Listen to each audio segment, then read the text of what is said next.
saya Michael, usia saya 26 tahun, pendidikan terakhir saya adalah S1 PG PAUD.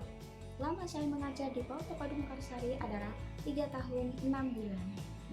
Tujuan saya menjadi guru PAUD, selain saya ingin mencari amal jariah dengan mengajarkan ilmu-ilmu kepada anak usia dini, tujuan saya yaitu ingin mencerdaskan anak bangsa, menjadikan mereka kedepannya menjadi generasi yang mandiri, generasi yang berakhlakul karimah, dan generasi yang cerdas.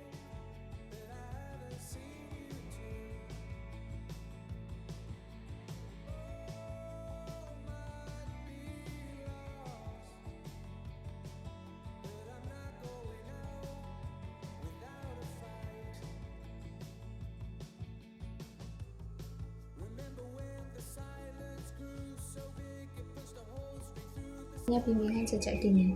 Kita sebagai pendidik harus menciptakan suatu pembelajaran yang sangat menyenangkan supaya materi-materi yang akan disampaikan bisa diserap baik oleh peserta didik kita. Nah, dalam pembelajaran bisa dilakukan menggunakan alat bantu, yaitu alat permainan edukasi.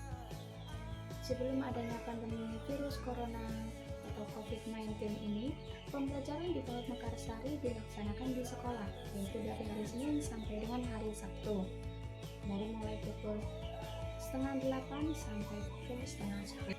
Namun setelah keluarnya surat edaran dari Kemendikbud nomor 14 tahun 2020, di mana pembelajaran harus dilaksanakan dari rumah atau daring.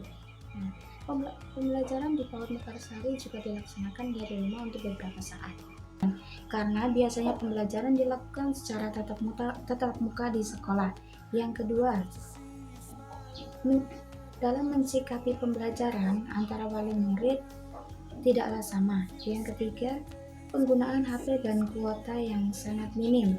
Yang keempat, pembelajaran daring bagi anak usia dini kurang efektif. Yang kelima, masih kurangnya alat permainan edukatif.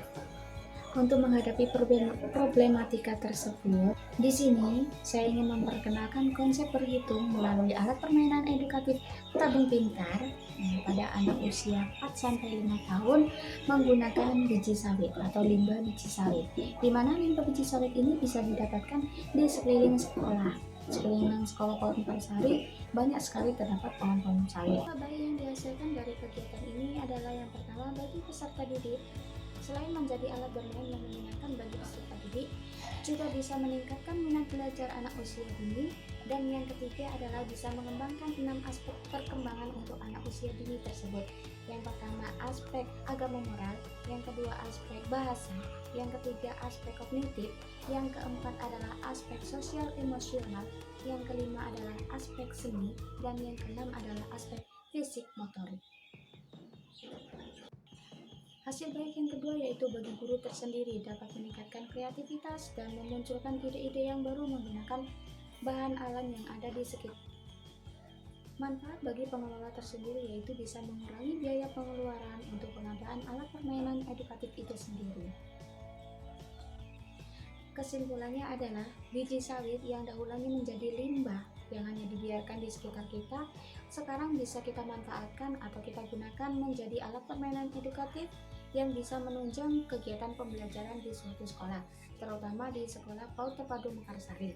Saran yang ingin disampaikan yang pertama untuk pemerintah, bahwasanya limbah biji sawit yang ada di lingkungan sekitar kita, terutama di wilayah Muko-Muko, itu bisa kita gunakan menjadi alat permainan edukatif untuk menunjang kegiatan pembelajaran di sekolah, terutama di PAUD.